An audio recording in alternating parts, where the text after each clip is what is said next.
All right, so chapter 3 of Coded Hearts.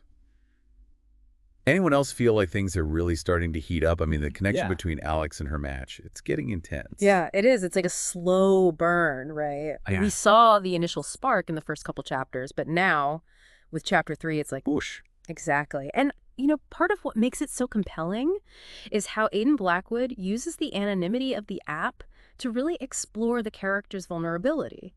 I mean, think about it. These are CEOs, right? People at the top of their game used to being in control. Total Silicon Valley Ice Queen vibes from Alex especially. But on the app, she can let go of all that. No need for the power suits and boardroom bravado. Right. It's like she's finally allowed to just be herself. And it's that authenticity that really draws her match in. Well, and their shared passion for tech. I mean, come on, those late-night quantum encryption debates, that's not your average first-date conversation. Haha, definitely not. But it shows that their connection goes beyond the superficial. They're intellectually stimulating each other. Absolutely. And, speaking of stimulating, let's not forget the backdrop of all this. Alex is in the middle of this crazy hostile takeover battle. Talk about pressure. Oh yeah, it's like a pressure cooker. And I think that external stress actually intensifies their feelings for each other. They're both seeking solace and escape in this anonymous digital connection. But, that also sets up some serious complications down the line. Oh, for sure, because those identities can't stay hidden forever. It's a romance novel, after all.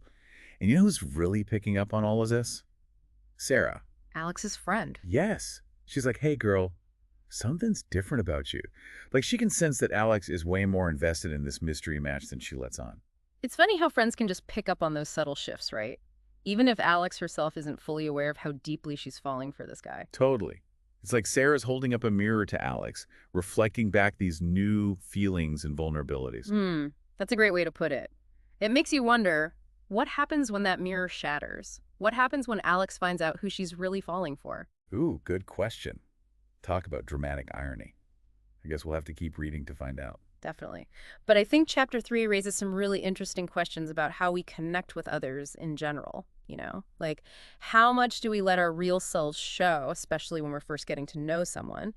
And how does the online world, with its potential for anonymity, change those dynamics?